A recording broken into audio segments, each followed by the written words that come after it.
Good morning, good afternoon. To the interpreters, I'm waiting for the other to join, and then we will conduct a very quick test. Can you hear me very well?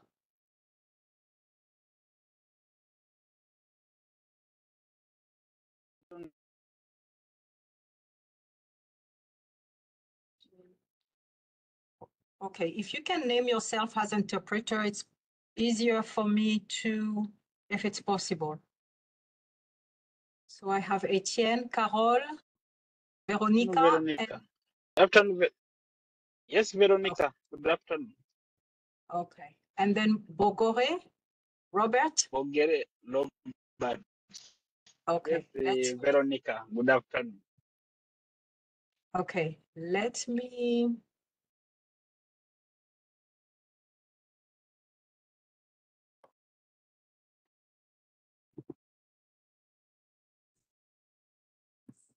Hello, good morning, everyone. I hope you can all hear me loud and clear. So thank you, everyone. It's 9:30, 9:31, and I think most of us have joined. Thank you for joining this webinar, which is going to be on Earth observation technology and climate adaptation.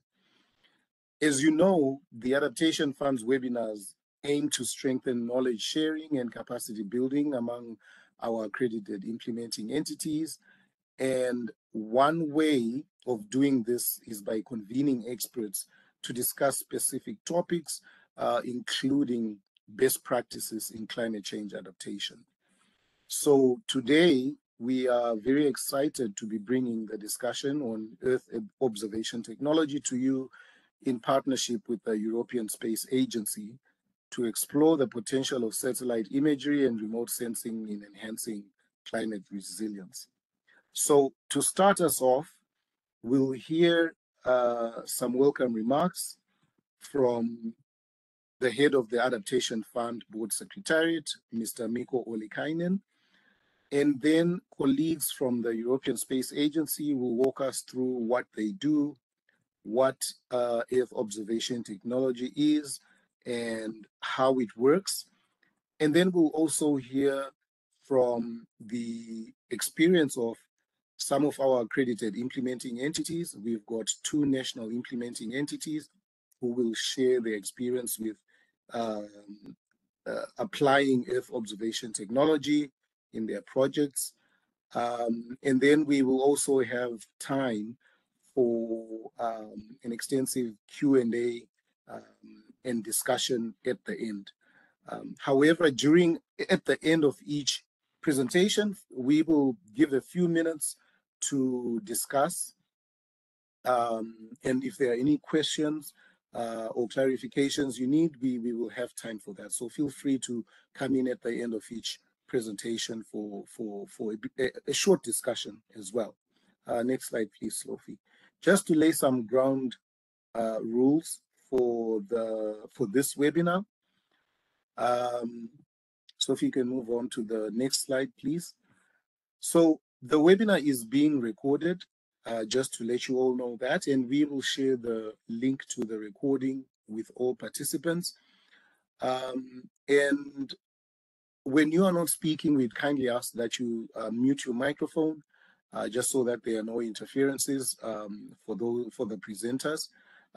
And during the question and answer, feel free to turn on your camera so we can see you. If you wish to take the floor, you can click the hand icon, which is at the bottom of the screen, and we will see it, and we can give you the floor if you wish to take the floor. Alternatively, you can also put your comments and questions in the chat box, and we have colleagues who will be on standby to respond to those chats in the chat box, if you so wish. But I won't take any more time with these introductions, because Mikko will do that for us. So thank you very much for joining, and I will hand over to Mikko for his welcome remarks. Thank you. very much, Farai. I hope you can all hear me well. Good morning, good afternoon, good evening. Very happy to welcome everyone to this webinar, which, like Farai mentioned, is one of a series of our readiness events that aims to support the implementing entities of the Adaptation Fund. It's also very nice to see that many of you are attending despite time differences.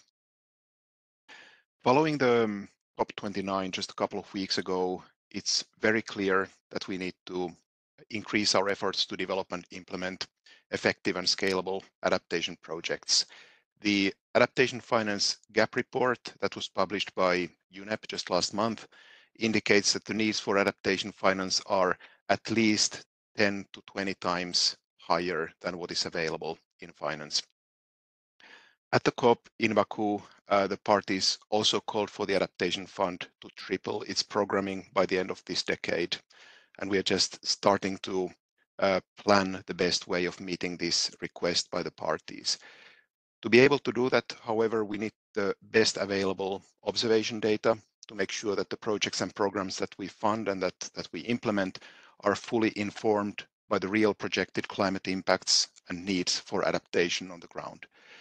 The Adaptation Fund is always driven by impact and facilitating access to its resources. And that's why we strive to provide the best support to our implementing entities. This includes various types of support, including sharing information, connecting with platforms and expertise, communicating external opportunities for support in capacity building and project preparation, and facilitating sharing of emerging innovations and practices of potential interest to the climate adaptation community. All of these are to support informed decision-making on developing and implementing projects and programs. I would like to especially warmly welcome the European Space Agency. I'm very pleased with this partnership that we have with ESA. ESA will present what they do in the area of climate change adaptation with Earth observation data and technology on contexts and sectors and geographies that are known to the Adaptation Fund. It's evident that this area of work can play a crucial role in contributing to sustainable development and climate action at different scales, from regional to national and local. Earth observation data can help us understand better and to detect and monitor environmental changes, enabling the implementation of effective actions and the evaluation of the impact. To work with Earth observation data is not new as such to the Adaptation Fund and our partner organizations and our projects. And there are good examples which will also be illustrated by some of our implementing partners today in this webinar. However, as Earth observation technology is a very rapidly evolving area, we are taking the opportunity today to hear about some of the recent advancements as well as to what to look out for in the future in terms of technologies that may assist adaptation practitioners in their work. In addition, we are looking forward to hearing from ESA about specialized support that they are planning in this area for organizations and entities such as all of us. I'd like to close by saying that I hope this webinar offers useful insights to all of us and that we can have a very good exchange during this webinar as well. Thank you very much, and back to you, Farai.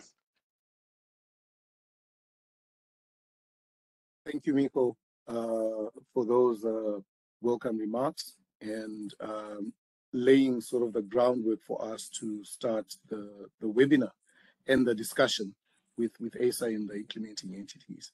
So I have to also just apologize for not sharing my video. My computer actually tells me that there is no drive installed for video for some reason, but apologies for that.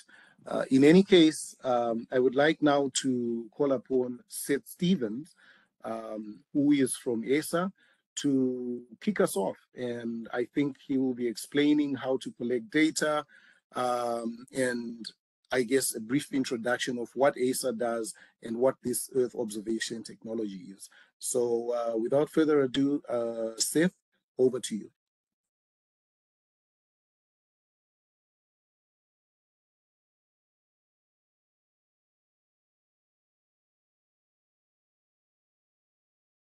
I think,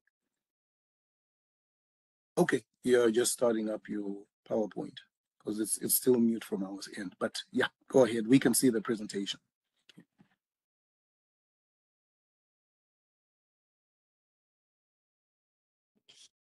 Perfect. Now I'm unmuted. I hope you can all see my presentation. Yes, we can see it. Perfect. Full screen now. So good morning, good afternoon, or good evening to everyone. It's really also a pleasure from our side, from the European Space Agency, to welcome you to today's webinar, which is on harnessing Earth observation technology for your climate adaptation project. So we're really thrilled, my colleague and I, to have participants joining from all corners of the globe. And yeah, today together we explore how Earth observation technology can really move us from data, as Miko said, to decisive actions, enabling you and your countries and your projects, and in the end, really your communities, to adapt to a rapidly changing climate. And whether you're tuning in with a more of a background as a policymaker, technical expertise, whether you even worked already with Earth observation data, or you just want to learn a bit more from innovative solutions, the session is really designed to spark your ideas. It should help us as a conversation starter, for you also then to reach out to us at the European Space Agency to see really how we can support you with a tailored approach with our expertise to integrate Earth observation data into your projects on a daily basis. So you will really learn today from different case studies that will showcase you the impactful Earth observation solutions in action. You will gain hands-on knowledge on the tools that we are using, on capacity building opportunities, and above all, the resources to really enhance your projects. And then in the end, to understand how we can support and how we can collaborate with you to boost your climate adaptation efforts. I think I will hand over quickly to my colleague Alex, who's joining today as well, for a short introduction before we start with the presentation. So Alex, it's your floor. Thanks, Annika. So indeed, very happy to be here today and to present on the potential of those technologies. As a quick personal introduction, I'm Alex Chunet. I work indeed at the European Space Agency. I'm an Earth observation applications engineer working in the long-term action section. And we work a lot, in fact, with the international financial institutions, with their countries. Yeah, so what we would like to do today is really to present to you those opportunities. So feel free to reach out after this meeting. I'm handing over to you. Thanks, Alex. Yeah, quickly also to myself, my name is Annika Ruetz. I'm, as Alex, a member of the Climate and Long-Term Action Team at the European Space Agency in Italy. Yeah, and I'm looking very much forward to the discussion that we have today, also to the insights that you will share with us later today. So let's begin with this simple, but I think yet powerful idea. Collecting rich data on the world's problems is the first step toward fixing them. So this quote really resonates deeply with the work that we're doing here at the European Space Agency within Earth observation. If we don't understand the problem fully, how can we even try to solve it? And data, in the end, it's just not a number on a page. It's really the foundation of every meaningful solution that we create. And we want to start walking you through the Earth observation technology today as a first, like, setting the scene to really give you an understanding of the technology, and then to really show you that this technology gives us an unparalleled access to rich data, which is already out there, that you can use. It's at your finger points, and how to bridge then the gap between knowing and finally acting. But first, I think we have to face the harsh reality. Could you speak a little slower just for the interpreters? Of course, I will. Yeah. Our planet at the moment is under immense pressure. It's from disaster risks that destroy ecosystems and livelihoods to polluted rivers and cities choking in smoke. It's from melting glaciers that threaten our coastal communities to agriculture land suffering under erratic weather patterns. And these are not isolated issues. They're interconnected and compounding, and each crisis is amplifying the other.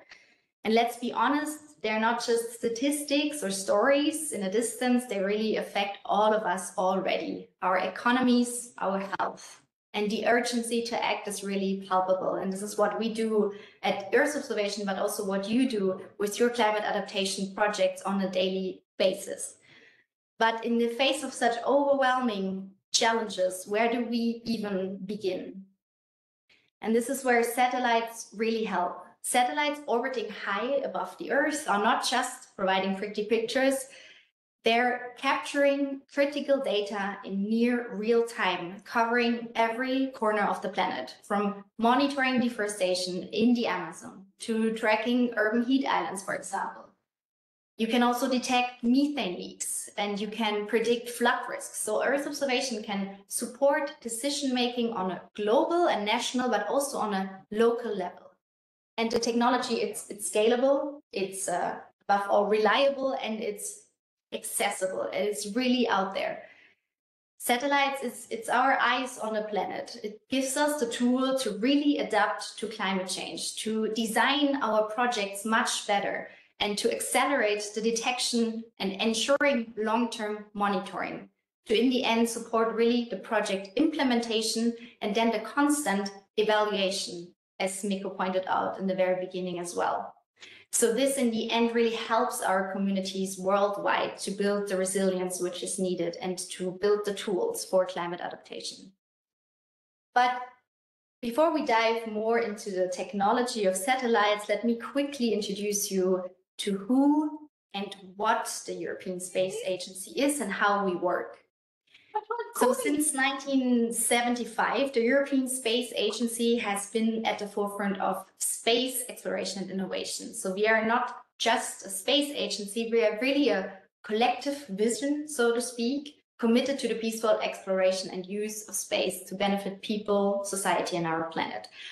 So our work goes really beyond just launching rockets and operating the satellites, which we also do, but it's also on the downstream side. It's really also about improving the life on Earth. So our mission is really rooted in making space, which is out there, work for humanity. And we kind of present really a truly pan-European collaboration.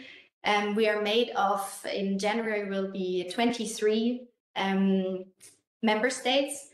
And together, all these countries contribute their talent, but also their resources to really advance space science, technology, and exploration. And this collective effort really means that we are a unifying force, so to speak, all of the member states. We bring together our talents and our resources, so together as one nation to solve the problems. And that's also why we at ESA, and why we are here today together with you, we really are working together with partnerships, through partnerships with global climate funds, for example, like the Adaptation Fund, with you, with the beneficiary countries, the client states, with implementing entities and the local communities, because this really ensures in the end that our efforts are impactful and scalable.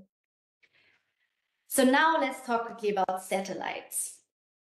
Our silent observers in space, so to speak. From their unique vantage point, satellites really offer us something that we could never achieve on the ground. It's a complete, it's a consistent, and it's a global view of our planet.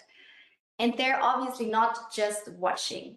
They are really working on an active basis, actively contributing to sustainable life on Earth in profound ways. They, for example, provide essential information about environment and our changing climate, whether it's monitoring deforestation, it's tracking rising sea level, it's mapping carbon emissions. They really equip us with the data we need to act decisively and effectively. And information from space in the end helps us to understand our home planet.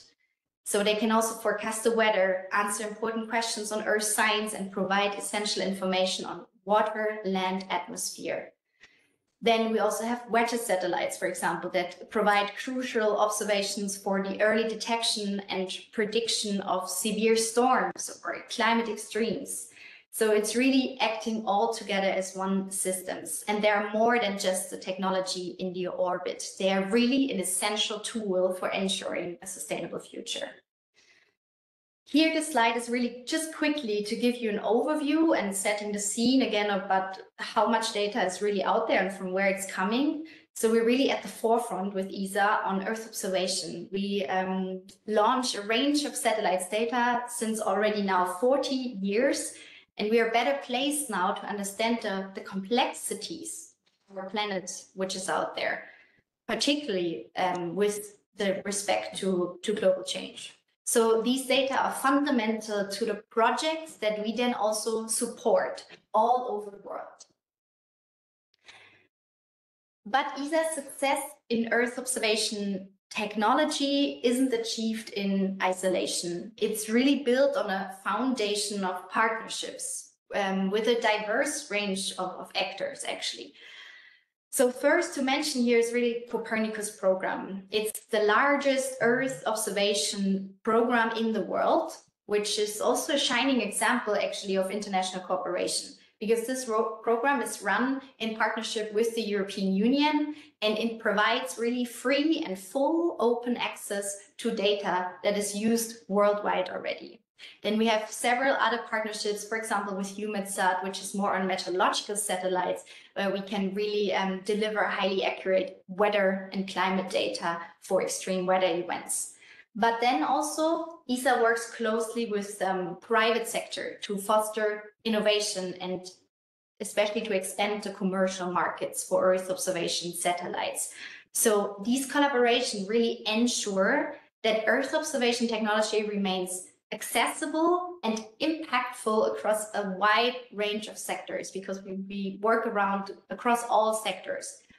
And what ties all these partnerships together is a shared commitment to making Earth observation data really actionable and accessible for everyone. Here you see an overview of the family of the Sentinel satellites, which are part of the Copernicus program, and they are developed by ESA to meet the operational needs.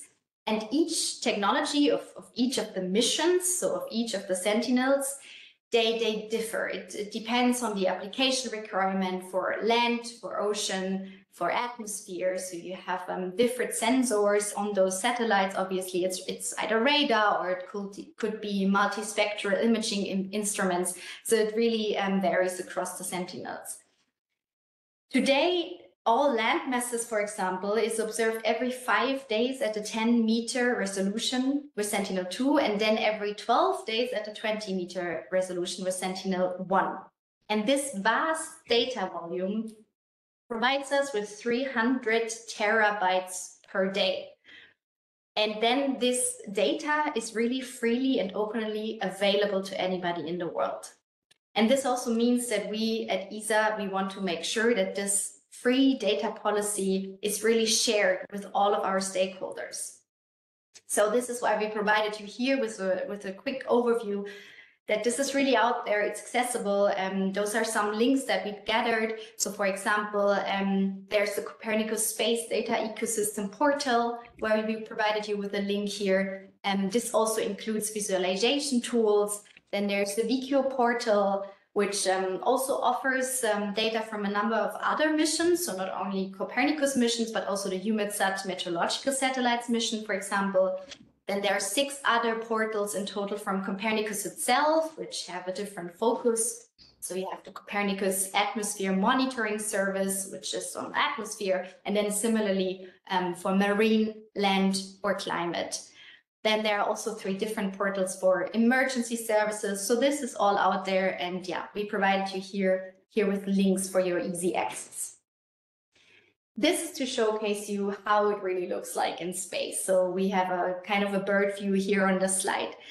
You see the twin satellites of Sentinel-2 mission. It's Sentinel-2A and 2B. And with this, we're really able to capture high-resolution images of the entire global landmass every 5 days at a 10-meter resolution for Sentinel-2. And this frequent and detailed coverage is really, in the end, essential, obviously, to monitor a wide range of environmental variables. But satellites, they're not only here to provide us with nice pictures of the Earth. They really provide us, above all, with global data sets for key indicators of climate change that we can really use to measure and monitor carbon dioxide, methane, the land surface temperature, or the water vapor in the atmosphere, for example. So with this, we really can discover and understand Earth as a system, which is really key to understand how everything is interconnected, how the ocean, atmosphere, and land operate. So they really make us understand the full picture of Earth's vital signs from space. And essentially, they allow us to really have a look at long-term data, either to really see changes across the past until today. But maybe for you, it's even more interesting today to know that we can also look at the more recent periods, right, of measurements that can really tell us how the implementation of policy measures, such as, for example, the Global Methane Pledge or the Paris Agreement, are having an impact today on what we are doing. Here, we just quickly give you an example of a multispectral imager on board of Sentinel-2 that can then distinguish between different vegetation types in other land cover features due to its high spatial and spectral resolution, right? So this data really helps in monitoring natural resources and assessing the impact of land use changes, including deforestation, and then implementing sustainable land management practices. This is an example of a visualization tool which is now out there. It's the World Land Cover, which is also based on Sentinel-1 and Sentinel-2, and it's also freely accessible for you. It's a global land cover map, and it provides you with a 10-meter resolution for year 2020 and gives you 11 different land cover classes, like the tree cover, grassland, mangroves. So you really can dive into the whole globe and the land cover. Satellite imagery can be used to monitor changes across time, obviously. So we saw that. And this gives us the possibility to monitor many different indicators that helps in informing decisions, including, for example, here on this slide in Rondônia in Brazil, satellite imagery captures the dramatic progression of deforestation over nearly 25 years, what you can see here. So you can see the systematic clearing of forest areas, mainly for agriculture and settlement purposes. And this pattern provides you with crucial data to assess the rate of deforestation and its correlation with land use changes and environmental impacts, such as also biodiversity loss, for example, or also obviously carbon emissions. Then here you see an example of the water scarcity. So you show the alarming depletion of Lake Poopó in Bolivia, which has almost entirely dried up actually over the three last decades. And this imagery over time really highlights how climate variability, water mismanagement, and also competing demands for water resources have led to this critical loss. So this information is really, in the end, vital for water resource management and designing interventions to prevent similar crises in other regions. Here, just a quick example of an urban sprawl, for example. So it's clearly visible in the satellite data for Bangkok for the last 30 years, from 1985, which you can see in red, then until 2015. We can really capture the rapid outward expansion of the city into agriculture areas, obviously driven by economic growth and population pressures. The same, we also have here another example of New Delhi, where we really see the unplanned urbanization. So this then, in the end, helps urban planners, for example, to assess infrastructure needs and to plan for more sustainable development. We can also monitor agriculture land by allowing to do crop mapping, monitor crop yields and identifying irrigated land. So we can really pinpoint areas affected by drought changes in vegetation health indices. So this information in the end is indispensable, so to speak, for really ensuring food security in the end and optimizing water usage in agriculture. Here is an example of detecting urban heat islands, so where the densely built up areas retain more heat compared to surrounding rural areas. It's an example of Paris. So you see the concrete buildings or the inner circle of the center of Paris is rather hot in red. And then, for example, the river or the forest on the upper left corner, you see the decrease in temperature. And this information is then critical in the end to design strategies to mitigate these effects, right? And it has a very high potential to inform investments in green spaces, for example, and infrastructure. So this is really showing you again how satellite imagery serves as a vital tool and equips us with all actionable insights that we need to address them effectively. Finally, just a quick excursion to also how Earth observation makes use of AI technology to explore further solutions for sustainable development. And it's to show you how Earth, how we at the ESA Space Agency are really interconnected and at the forefront of cutting edge technology. And AI is in general just mainly, it revolutionizes the process of interpretation of Earth observation data. For example, by automating repetitive tasks, we can enable the extraction of actionable insights much faster and more accurately. So for example, there's an AI-driven deforestation monitoring tool that combines satellite imagery with machine learning and now able then in the end to detect illegal logging, for example, weeks earlier than traditional methods. Then we here at the ESA establishments in Italy, we have also a Phi Lab, which is really at the forefront of AI, where we explore also foundation models, which is a form of generative artificial intelligence. And each of the pillars that you see here on the slide is really interconnected, and it's really key in the evolving ecosystem of AI-enhanced Earth observation applications. So we really also need the local country participation as the bridge in the end to connect AI advancements and Earth observation deployment in global contexts. So for example, with local data such as soil quality metrics or community flood maps, we really can enhance AI algorithms, the accuracy of AI algorithms, by grounding them in ground truth observation.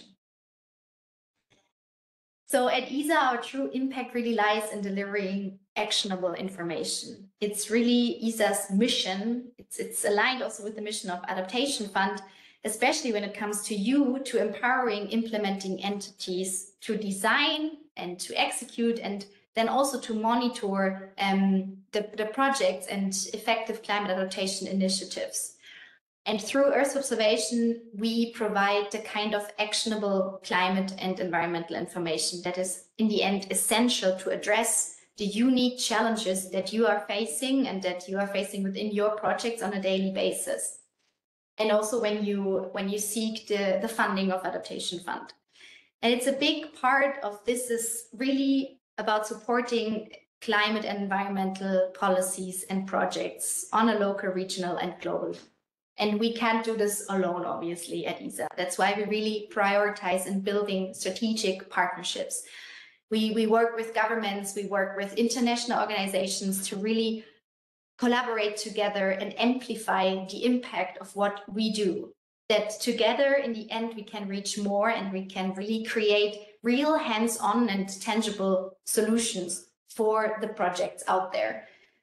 And perhaps most importantly, our work really enables a clearer understanding of the impacts of our actions, of the policy actions. So with the tools and the expertise, you can really track the outcomes of your projects and demonstrate the effectiveness to your funding institutions, to the Adaptation Fund and other stakeholders. And this feedback loop is not only important for ensuring accountability, but also really for learning and refining future initiatives. So at ESA, we're really here to help you in navigate the intersection of adaptation strategies and funding requirements. And we really deliver solutions that empower you to access adaptation funding and create meaningful change on the ground. And last but not least, this is my very last slide before we hand over to you if you have some questions on this first introduction. This is to show you the vast transformative power of Earth observation technology when we use it correctly. So it's just a quick excursion of the SDGs. And some of the SDG indicators that you know, we can only monitor and observe through Earth observation data.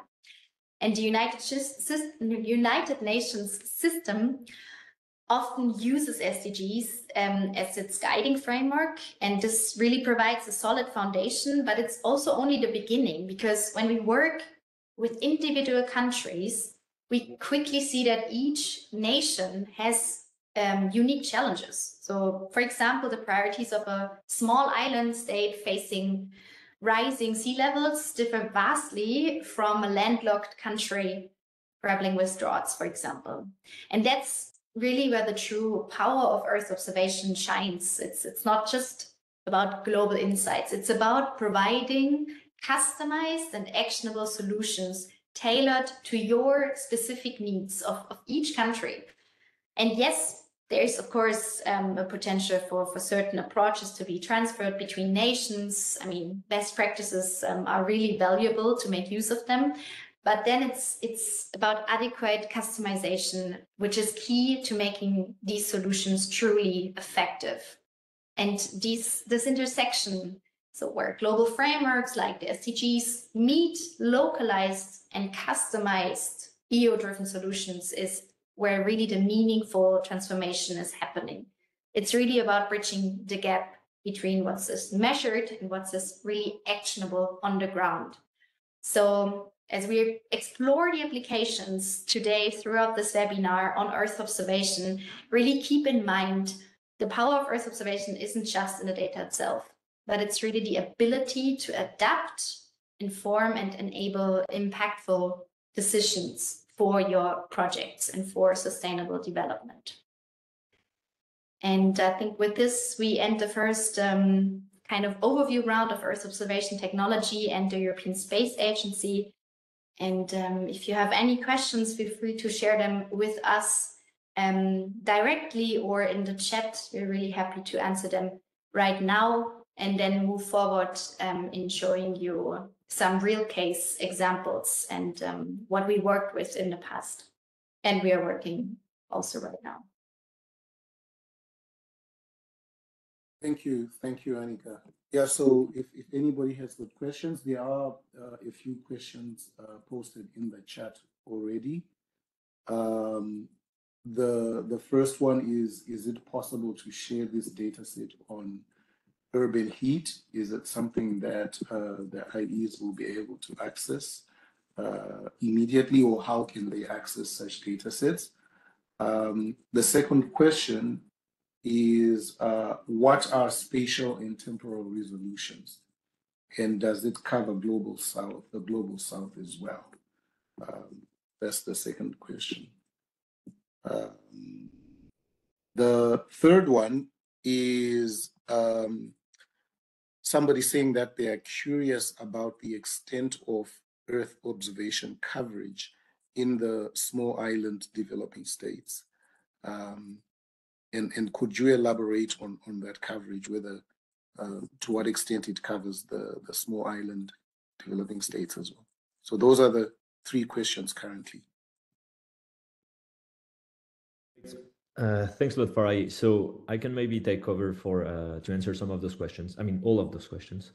The first one regarding urban heat and the global dataset. So per se, there is no global dataset readily available out there because urban heat needs to be computed from imagery and sometimes calibrated and customized.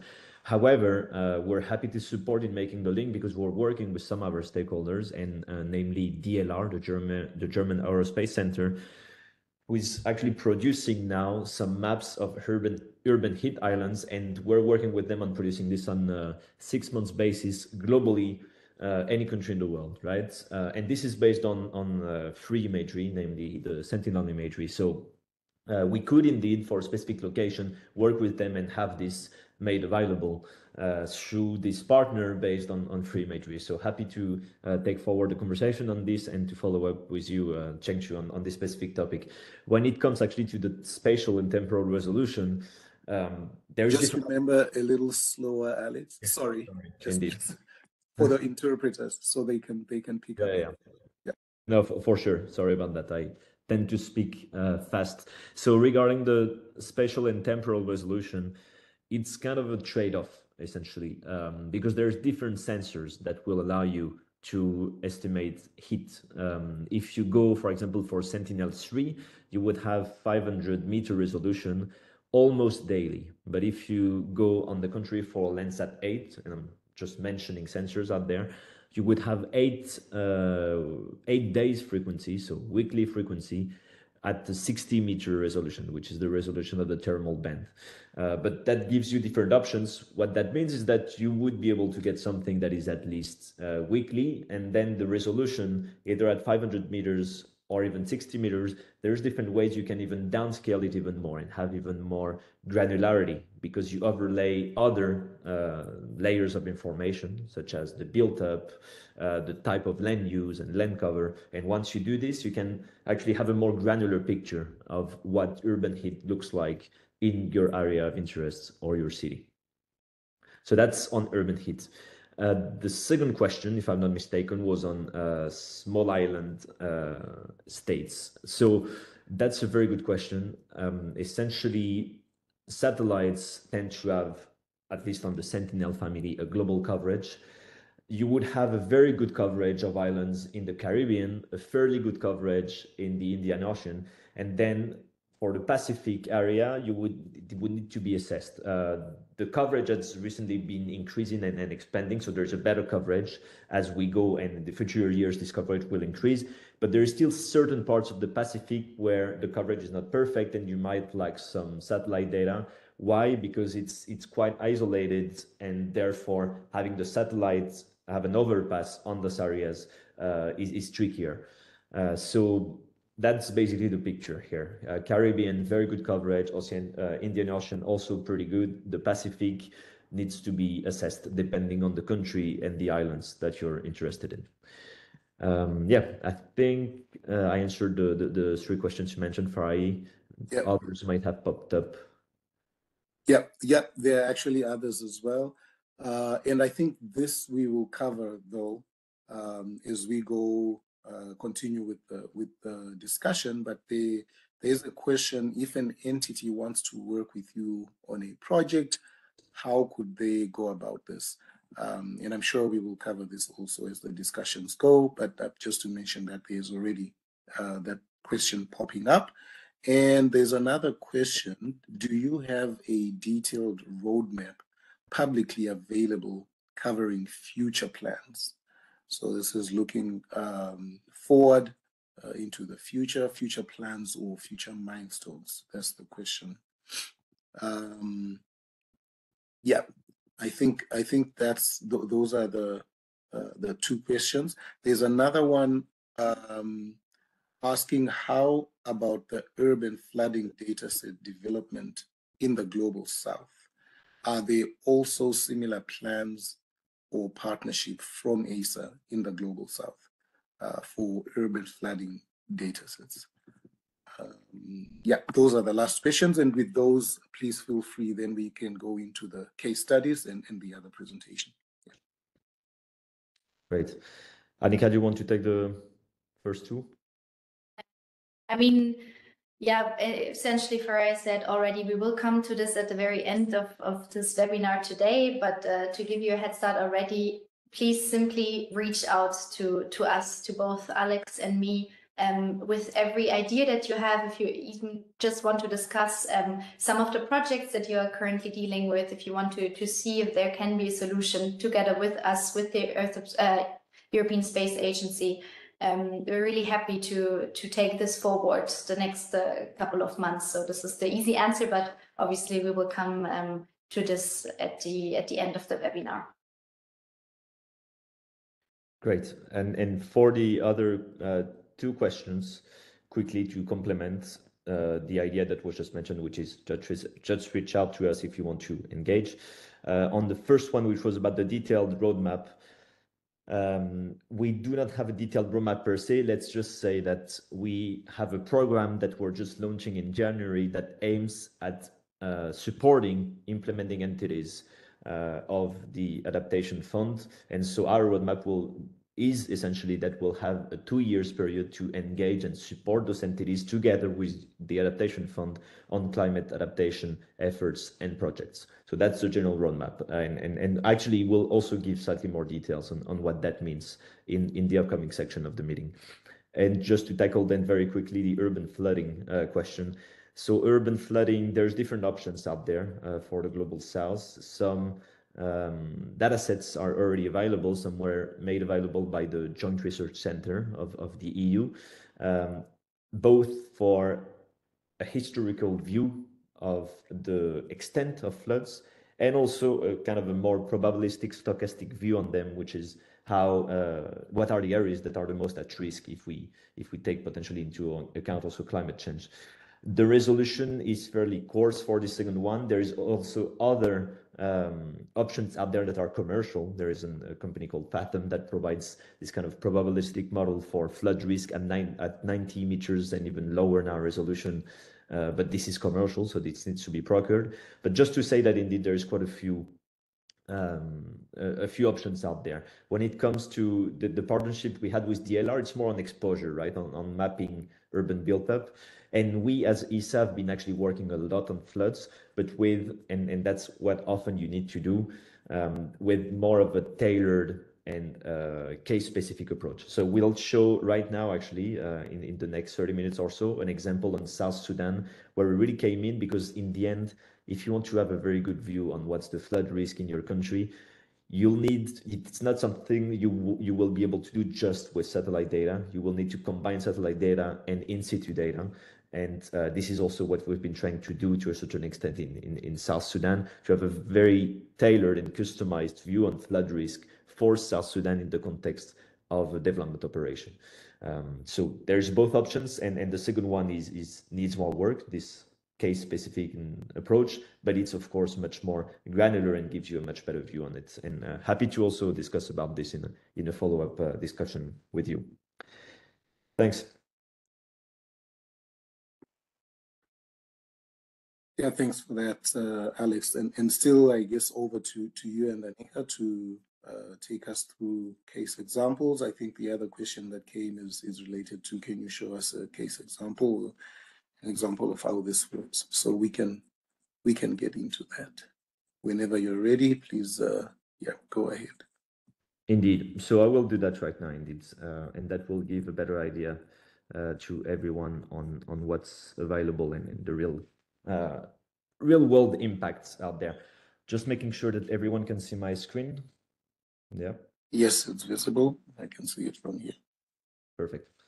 So indeed, as you were just mentioning, Farina, now we would like to give you an even more concrete feeling about the use and benefits of Earth observation technologies in the context of adaptation projects through a selection of real-world examples and applications that we have been supporting over the last few years. Those examples include topics related to flood risk analytics in South Sudan, also the geographical targeting of nature-based solutions at city level, which can be implemented globally, the use of AI, so artificial intelligence, for land cover and land use classification in Vietnam, and finally, desert locusts and drought monitoring in the Horn of Africa.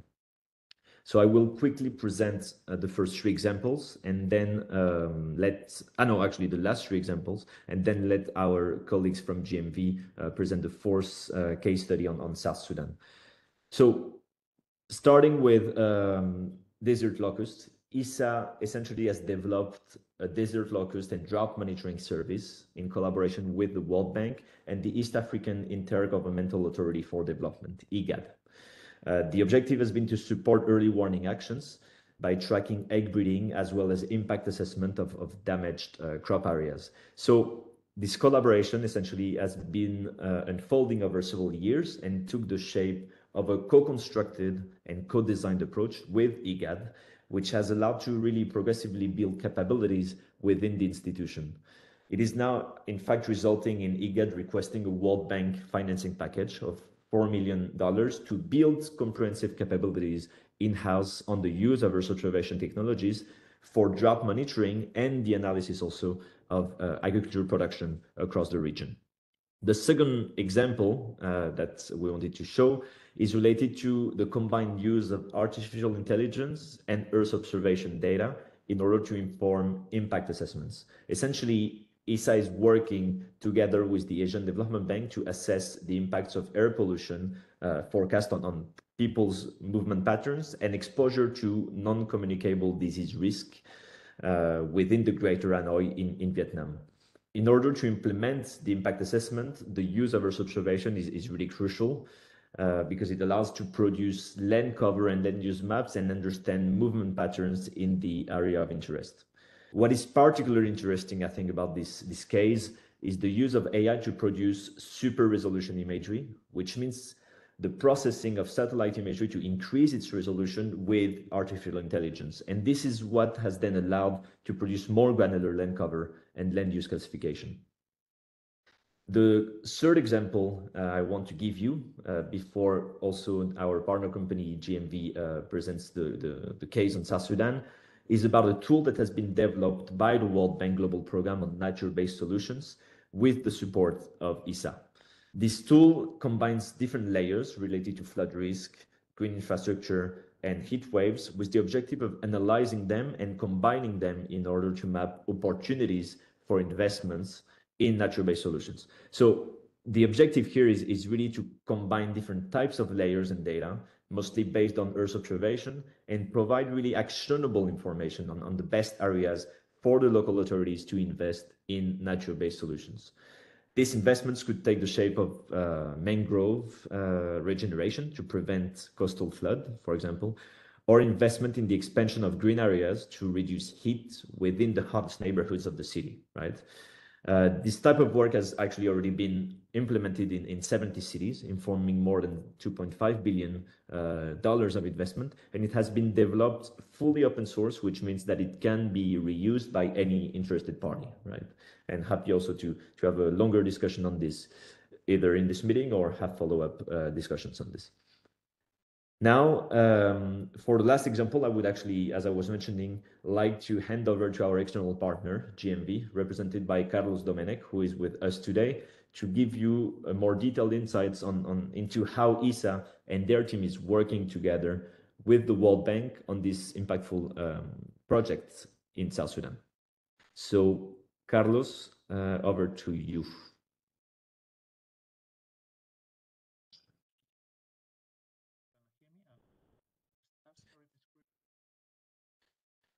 Yeah, you can share your screen and we can hear you, but I think you'll have to talk a bit louder.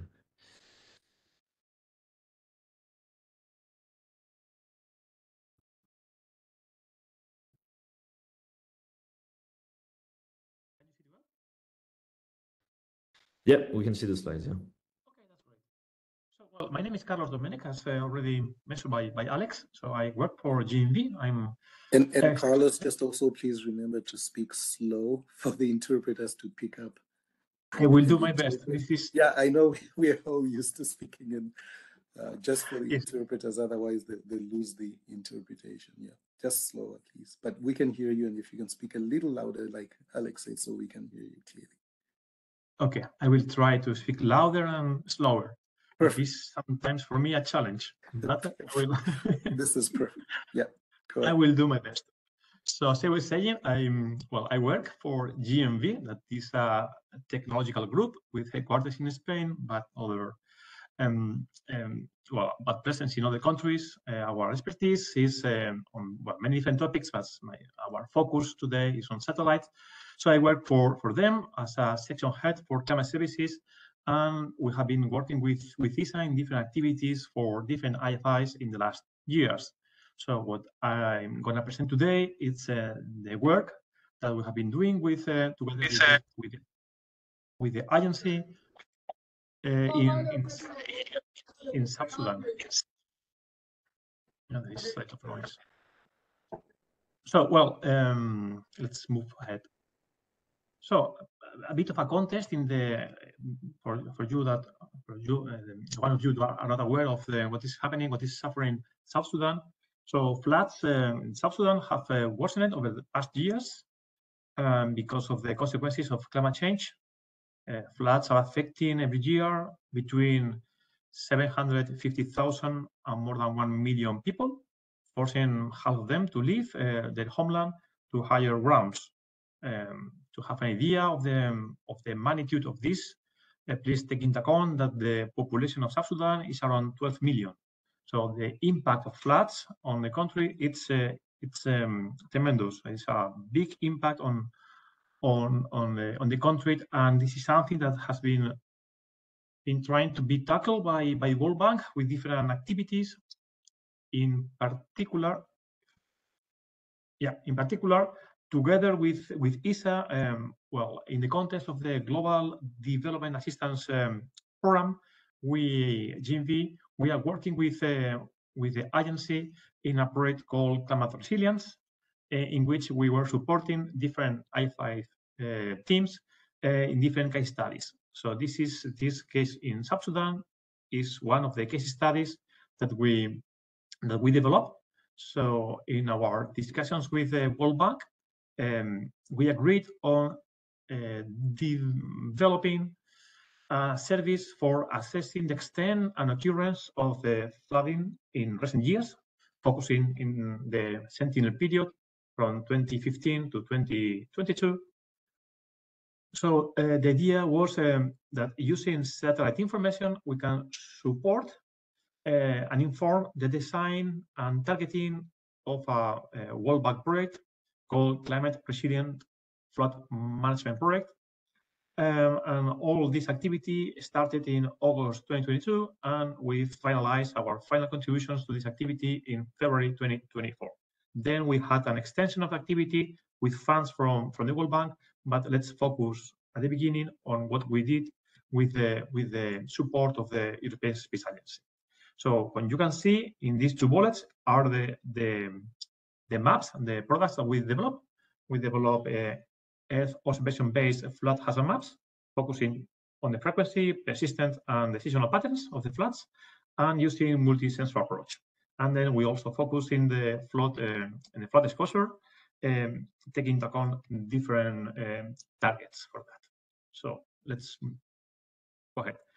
So this is a bit on how we work in the context of the ISA activity, how we work with the World Bank and with the Ministry of Water Resources and Irrigation at South Sudan. So during our GDA, that stands, as I said before, for Global Development Assistance Project, we collaborated with the World Bank in a so-called exploratory phase, in which our main idea was to assess if Earth observation could help assess the level of extensive flood extent in recent years, as was the driving factor from the World Bank to support this activity.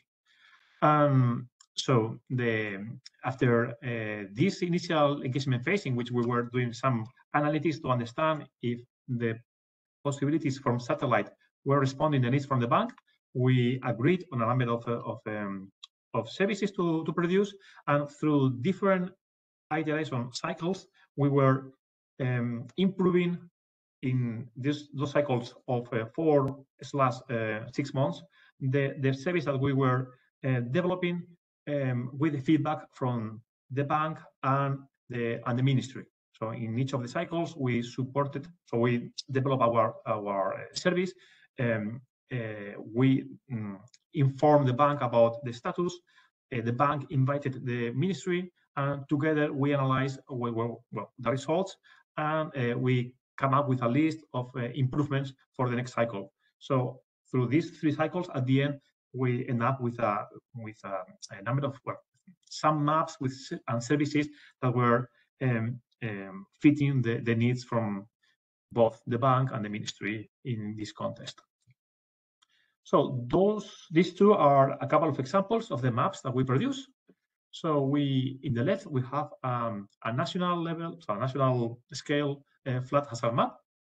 You can see in particular the flood frequency computed between 2015 and 2022 using Sentinel-1, that is one of the satellites of the Sentinel family. In particular, is a radar satellite that is able to penetrate the clouds. So the information from this satellite is able to see through the clouds, which is very interesting for this assessment of floods. In the right side, you have this information from the left, but transformed in a qualitative approach. So we develop what is called a flood hazard index, combine index 10 and combining the frequency. We obtain an index informing of the flood hazard level for the different administrative boundaries or regions that were available in South Sudan. In the next slide, I have a couple of extra examples of the products that we produce. In particular, our colleagues from the bank were focusing on specific catchments, specific basins, and we make a detailed analysis, a much higher resolution of those specific basins to inform them about the flood seasonality, the persistence, and also the potential exposure of key assets for the country. In the left side, you have a time series over the basin Bahr el Jebel. In red, you see a dike, and in blue, you have the flood frequency. In this case as well, using Sentinel-1 for different years. You may see the results show that the dike was working quite well because the floods were only in one of the sides of the basin, and that information helped the people at the bank to understand the impact of this measure and how this kind of measure can be replicated in other basins. In the right, you have an example of a flood exposure. In particular, we analyze the grazing areas that we obtain from a different panel. So we compiling information from the grazing areas and the flood information. We overlay those two, and we come up with this information on the level of exposure of according to the frequency of the floods over different grazing areas used by the pastoralism community. So all these activities were done in the context of the ISA project, in the ISA GDA activity, but the bank was interested in moving ahead in scaling this solution, taking into account more data sets and more region to be covered. So using a grant from the GFDR, the bank opened a procurement for 12 months with a budget of almost $250,000 to continue the activities that we initiated in the activity with ISA. So that was a competitive process, but because GMV already had a lot of experience in the country, and we came up with a very interesting consortium, we were awarded with a project from the bank, and we started our activity in the past December 2023. The project was called South Sudan Strengthening Knowledge and Information for Floods and Drought Management, and as you might have seen, we not only focus in floods, but also on droughts. We are almost finishing the activity. The activity is expected to be finished by March of the next year. And in the next slide, I will show you the main objectives of this activity. So as I said, the idea was to scale the solutions presented in the activity with ISA. And for that, we come up with these 7 objectives. The first one was to produce, to discover and then accumulate global data sets, focusing on hydrohazards. So to assess hydrohazards, not only about the hazard part, but also on the exposure part. Then another of the objectives was to data rescue activity about in situ river discharge. The third topic was on the development of flood and drought hazard and exposure maps, following what we did already in the past with ESA. Then another activity was more on the hydrological part of this goal, developing a 2D flood inundation model, pluvial and fluvial, for a specific city in the country. And the other 3 are focusing on capacity building. So we develop a pilot geospatial tool to improve data and information availability for water management. We develop an extra pilot tool for real-time flood monitoring in South Sudan and the upstream White Nile River Basin. And the final point was on presenting or preparing workshops focusing on transfer knowledge for our colleagues in the ministry. I'm going to present now the 2 pilot tools that we are creating for the World Bank. And those, as you might, yes, this is a video that will stop. This is one of the first of the pilot tools that we are creating. As you may see, we have 3 tabs: floods, drought, and hydrometeorological.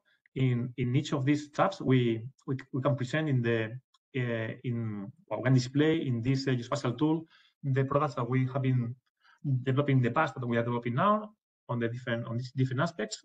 So if I let this move ahead, we can select, of course, the administrative boundaries in 3 levels, and also the basins in case you are interested in a basin. You see an example.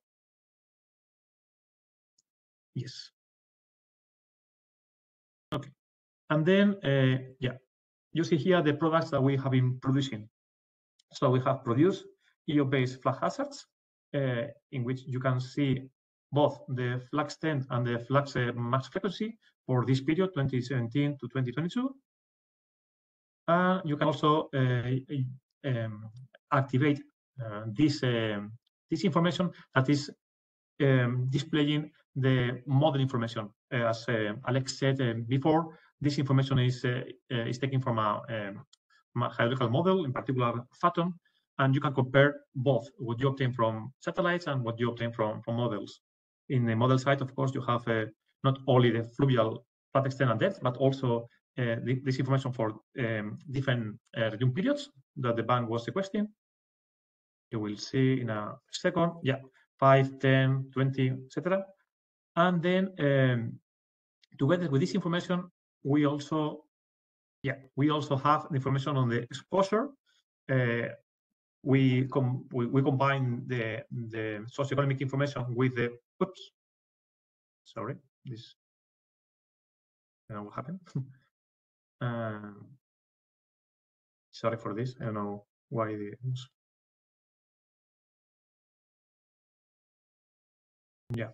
So I was saying that we combine information with the models and with the satellite information in order to provide information on a number of on a number of targets, built-up surfaces, cropland and grasslands, education facilities, health facilities, IDP camps, pastures, population, and different transportation in infrastructures, airports, railways, and roads. So as you see, if we are selecting each of these, you see in the map which of those are affected by the hazards, and then we have the same for the droughts. In the droughts, we focus in 2 of the droughts. We're on the meteorological drought and the agricultural drought. In the meteorological drought, we use the SPI and SPEI indices. That is the standard precipitation index and the standard precipitation evapotranspiration index. And in the case of the agricultural drought, we combine the soil moisture anomaly together with the standardized NDVI, that is a common vegetation index to understand the status, the health of the vegetation, and that provides you information on both the meteorological drought and also the agricultural drought. As you might see, using this, you see the information on the map. And same as before, for the drought, we can also combine the exposure with the hazard to have an information on the targets and risk. And finally, in the hydrometrical tab, what we did was to collect in situ information of the discharge from different sources, from the ministry, from HAST, that is a researcher that collects information on river discharge over the country, and we combine this information with different global data sets for meteorological variables like precipitation, temperature, evapotranspiration for well-known sources like CHIPS, ERA5 land, WAPOR, and other international agencies and activities. Finally, we have the contextual layers, that is the socioeconomic data that we use for the exposure analysis, IDP camps, population, etc. And well, information on the most administrative part, like roads, airports, etc. Okay, and moving to one of the final slides on the pilot tool. Pilot tool for transboundary near real-time flood monitoring upstream river basin of South Sudan. That is basically an analysis that we are doing for the World Bank for them to track how the floods are moving from the upstream drainage area into South Sudan. As you might have seen, the area of interest was South Sudan, together with the upstream drainage area, that is the part of Uganda, Rwanda, Burundi, and Kenya, surrounding Lake Victoria, and also the part of northern part of Ethiopia. In this tool, we have 3 different metrics or analysis. We have flood observations, that is what is showing on the video. We're going to speed them up and see for different flood information in different dates, which is the change. In this case, the information is obtained every 5 days from the visible infrared imaging radiometer suite that is called VIRS, that is on board NOAA and, oops, I don't know it's moving this. It's from NOAA satellites, from the National Oceanic and Atmospheric Administration. And I leave the video running. And then, we have also information on the flood statistics, also a service for flood tracking, and then some contextual layers, as you will see in a few seconds in the video. On the flood statistics, what we did was just to have to create a simple layer of surface water, flood, and node data in order to see in a quick view what is the status. And we also have information for every district, and we combine for every of these districts the flood statistics, basically the extent of the flood. And well, we have also the extent in absolute values. The other one was relative to the area. In this case is absolute with respect to the extent. Yes, some information that we can see on the different layers on the to overlay the different information. And yes, and that's all from this slide. And finally, what we are doing now is we are focusing now in the last part of the project, that is the capacity building. So we have tomorrow a South Sudan representative at our GDA Industry Day that is organized by ISA in a virtual presentation. Then we have in the 12th a workshop with the ministry and with the World Bank on, let's say, a more generic approach on Earth observation and our pilot tool for the transboundary near real-time flood monitoring. And then after and following days, we have 2 more workshops on the Earth observation data availability for water resources management.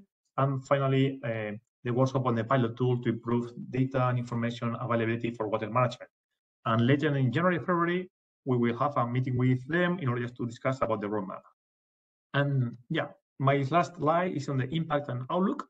So with all this presentation, the idea was to show how both the ISA, in this case, the GDA program and the World Bank funded projects are an example of how we can bridge the gap from moving from science to action for the government on the ground. And we see a high potential for operations, for operationalization of these EU-based tools in follow-up projects with the banks, focusing on capacity building for sustainable uptake of these EU-based services. That's all from my side. Thanks a lot.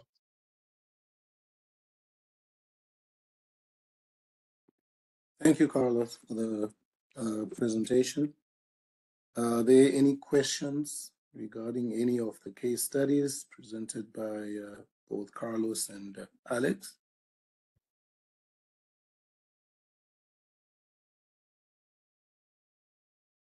There's one question in the chat. It says, could you please elaborate what is the accuracy of the data set you developed, and how, and please explain how these or how this data helped or helps the local vulnerable communities. So it's the first part is about the accuracy. The second part is, I guess, on impact or effect. Yeah, on the accuracy, I can talk about the spatial resolution that we can, independent of the work, we either focus on 10, 30, or 90 meters. And this is linked to the accuracy expected. So as soon as you average, then the accuracy is easier to get. If you are focusing on very detailed targets, then it's more complicated. So in order to assess the accuracy, what we really need is support from the, in this case, from the bank through surveys. In some other activities, we combining survey information with information from satellite, you can assess and estimate the accuracy of your product. Of course, only from satellite. What we do is to use operators that are using very high resolution imagery in order to see if what we detect with our automatic approaches is indeed being observed by a human operator. But this is, of course, of limited use when you want to assess a whole country. You can do this analysis over specific areas, but it's complicated to cover the whole country. So on the accuracy part, for that we need support from the banks. From satellite is limited what you can do in terms of accuracy, but it's feasible if you combine efforts just to assess this. And on how this data help local vulnerable communities. Well, this I think this is key, because what we do is to inform not only the bank, but also in this case the ministry and the implementing agencies of future loans that the bank can rise on the country about which areas will be targeted first, and also which systems are affected. For instance, if in South Sudan, pastoralism is very important, so we focus a lot on targeting the exposure of pasture lands or grazing areas. This is helping a lot, in our opinion, the vulnerable communities, because it's putting the focus on them. Like, well, this is my way to sustain my families, and as you have seen, this my grazing areas has been flooded for the whole year, and then they are striving to survive. Then the focus will be on them to see how we can support these communities that are being really affected. Yeah, similar with other services that we're using. Thank you. Thank you, Carlos. We have, I see, Robert, your hand is up. If you want to unmute yourself, please, and you can take the floor. Wow.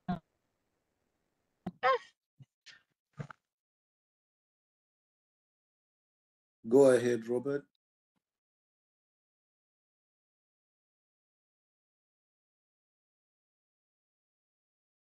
Yes, thank you. Thank you, presenter. I'll just ask, could I get more possible to get more literature about this project?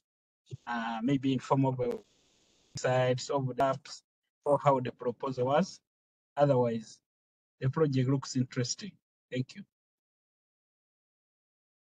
Okay, so sorry, Robert. I think when you started talking, the connection was cutting off a bit, but I think I understood you are asking for a website of where we can access these case studies. Is that correct? So can we access the case studies for Sudan? Yes. Yes. So, well, yes, yeah, the sound is not great, but so we have in the GDA ISA website, we have some articles on these specific case studies or case study. The pilot tools that we are developing are owned by the World Bank, so we should ask them in order to share them openly. At this moment, it's being used by them, and because this is still pilot services, they have not been shared well, openly. But if you have interest, please contact us, contact me, or the colleagues from ISA, and we can put you in contact with, or we can ask our colleagues at the bank to see if we can share the tools, well, across the community.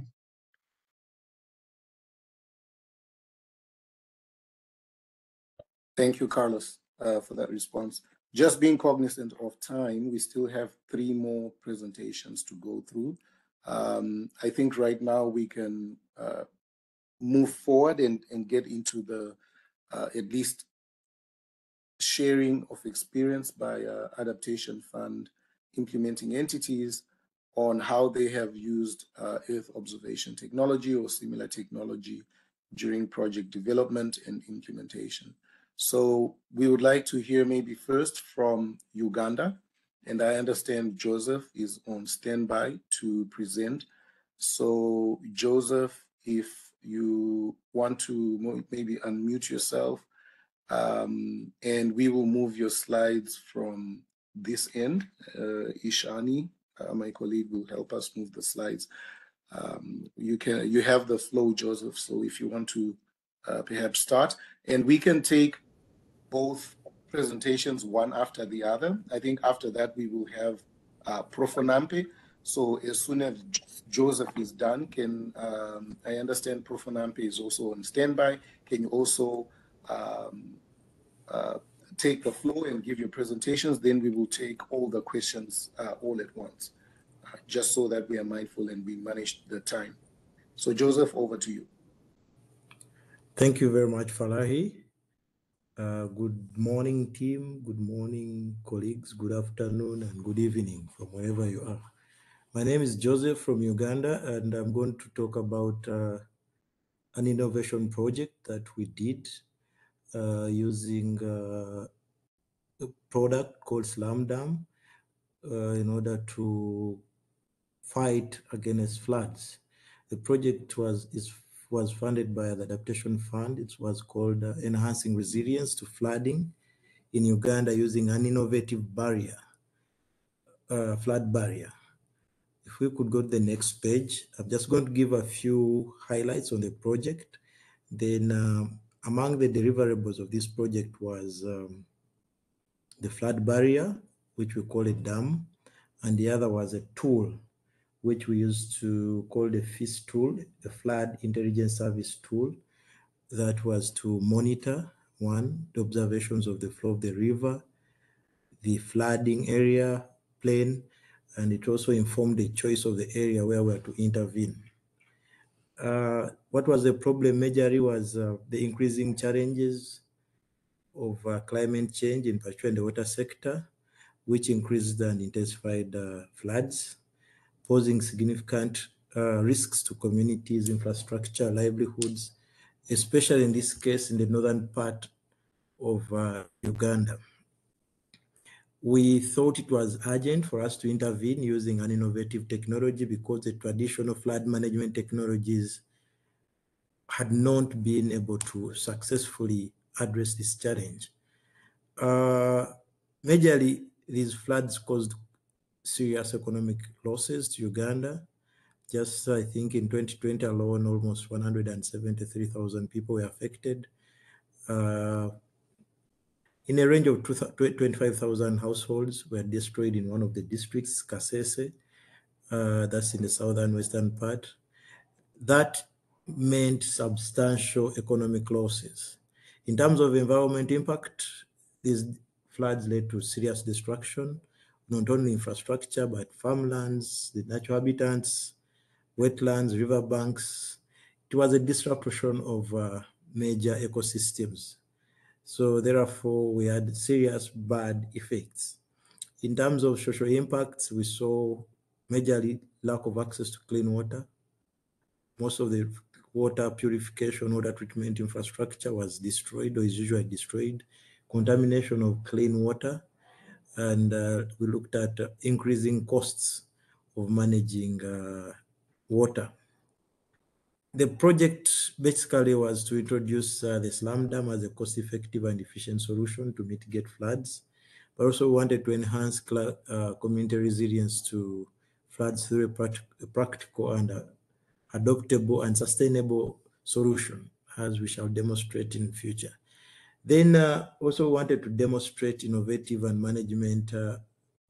manageable technologies in the Ugandan context, but also support the department or the ministry and the region office that was in charge of observing water resources in the area with tools that they could use, one, to forecast, two, to properly keep data and see what would happen. Next slide, please. This is an example of the technology that we chose as used in the different areas, and something that we piloted in Uganda. In the lower left corner is what was deployed in Kenya in one of the areas, and it really served the purpose, and in the other different areas. So for us, we should also see the pictures of what we did. This could only be deployed if we had studied, when we had studied the data, the flow of the rivers, and the likelihood of the floods, the impact, the floodplain, and the rest. The next slide, please. Yes, this is just a picture of what happens in Uganda and the basic facts about Uganda and what is going on in Uganda. There is need for strengthening resilience against climate change-induced floods.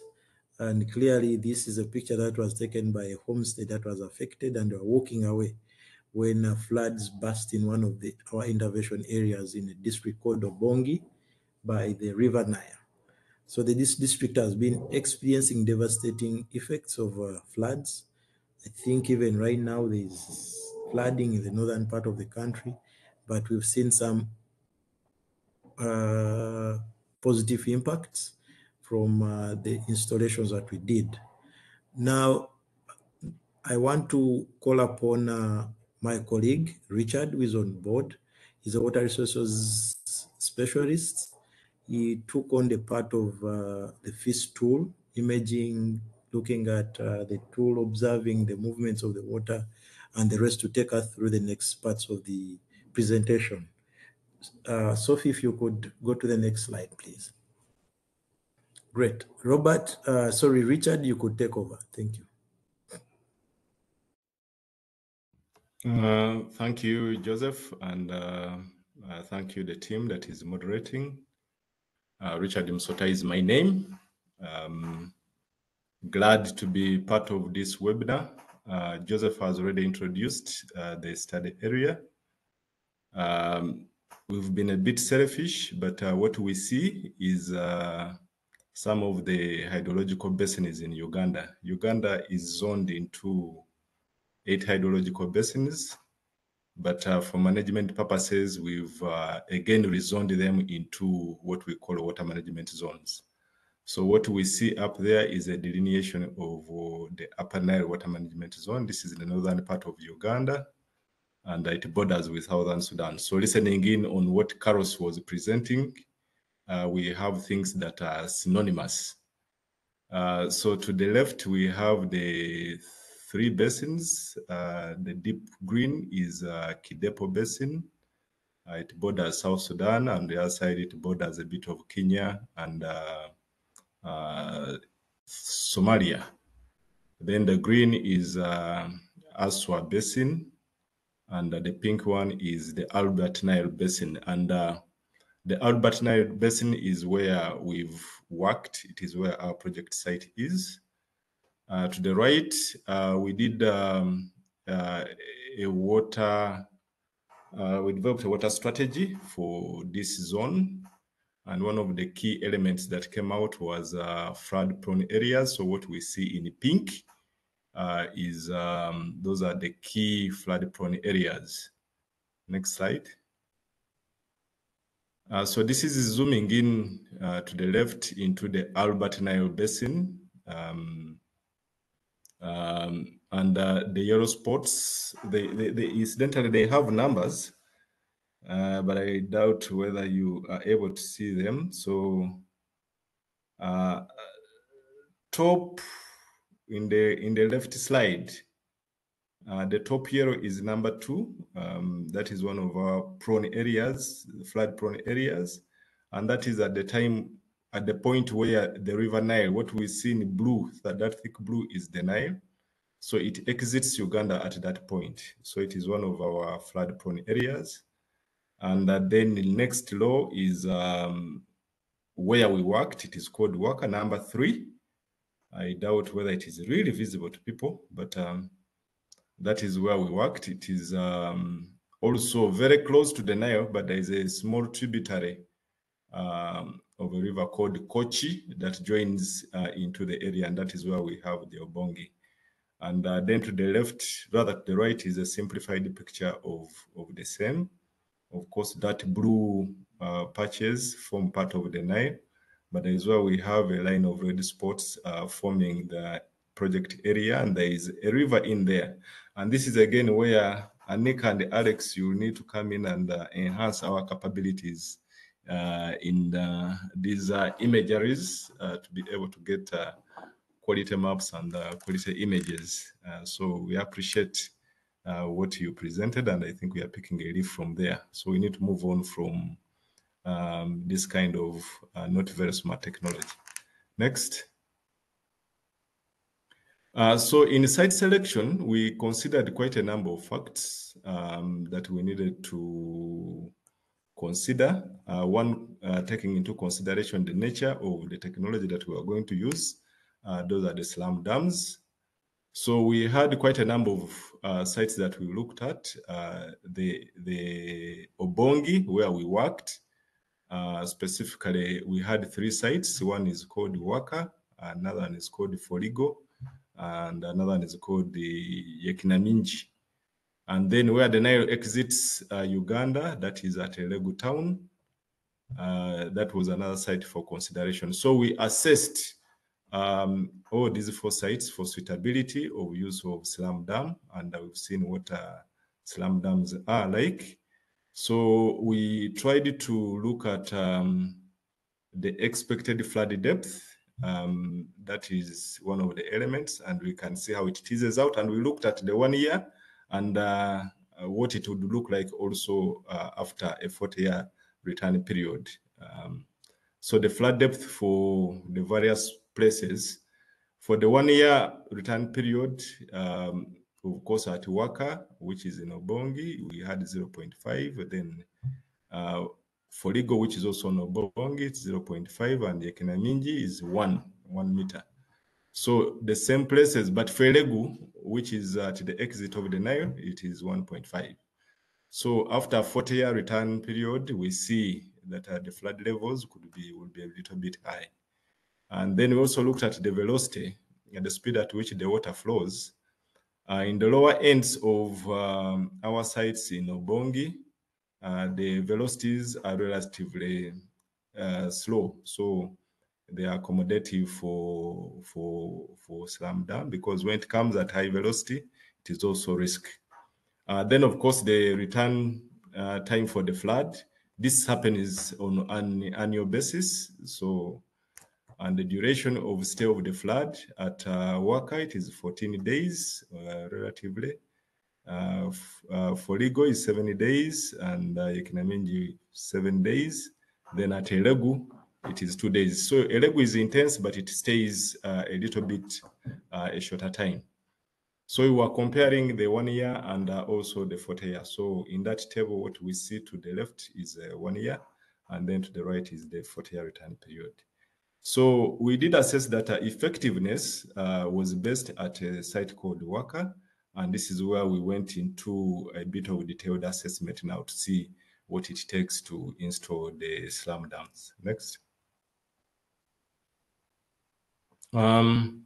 So to the left, we see the physical assessment that was being carried out by a team that constituted us, the Ministry of Water and Environment team, and also Wave Savers, who is our consultant, and at the execution end of this project. And to the right, we see right a little bit to the center, that is that red dot, that is the project site, and there is a river there that flows down to the Nile. And that small zoom in is the sites that we assessed along the river section to see how the flood normally breaches the river, the river banks. Next. So within this flood intelligence system service, we have a hydrological component, and this one is called Lizard. It is invented in the Netherlands. So to the left, it was a demonstration of a flow accumulation. Unfortunately, I think they can't be well seen, but seeing how the hydrological flow builds up and the direction it takes. So the red towards the top, those are our floods, our assessment site. But to the left, rather to the right, we see now the buildup of the inundation after the floods have burst the banks, the river banks. So here we see how it accumulates, and also the depth, and also the spread. And this is where it becomes really critically important to have the Earth observation being helpful. First, getting the precipitation data, and here we mainly use the satellite-based data sets to be able to quickly assess the impacts of various rainstorms onto these particular sites. So the rainfall intensity is fed into this tool, and we've gone through with the locally collected data so that we are able to calibrate. So now we are able to run the different scenarios. If you have this rainfall intensity, how much does it affect the communities? And to what extent does it cover, does it inundate the areas and property around there? Next. So this was part of the validation of the flooding extent within the area.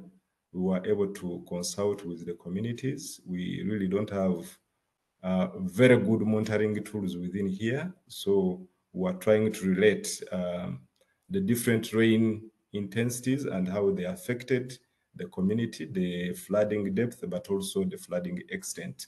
So we are trying to validate, and then we fed this information into our tool.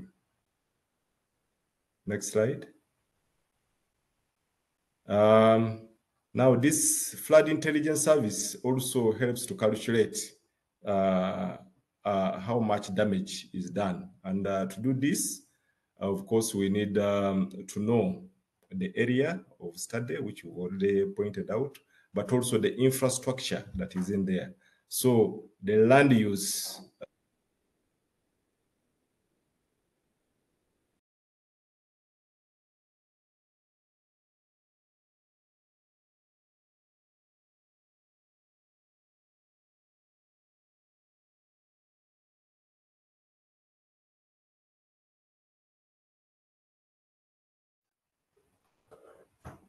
I'm sorry, I'm using my phone as a modem, and someone was attempting to call me, but I hope I'm back and audible.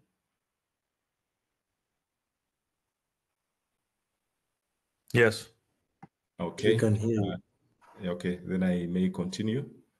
So one element that we use, and specifically from the European Space Agency, is that the land use maps that were fed into this were obtained from the European Space Agency. And this is one of the key elements that we would want to strengthen. Next. I think I will skip this. This is just looking at a flood type. So here, this is where it gets important to get the land use. And first, before you feed this into the tool, it helps you to analyze what kind of assets you have in this area. And secondly, it will also give Richard, you... you have 1 minute left, Richard. Okay, I'm about done. It also helps you to analyze the flood extent. So when the property that you have in there has been costed and fed into the tool, and then you overlay with the flood inundation, then the tool automatically gives you the cost of damage that will be caused by the flood. But when you also undertake the interventions, for example, installation of the slam dam, and it attenuates some of that flooding element, then it can also calculate the cost of what has been saved as a result of the interventions that you've undertaken. So at that level, it is able to quickly evaluate the impact, but also the impact of the flood, but also the impact of the interventions. Next. This is still a process of just quantifying the assets that you have in your possible flood inundation area. Next. Same. It's the same. This is just a selection process that we go through that. And then this is the flood inundation that I was talking about as a means of saving time. And the next.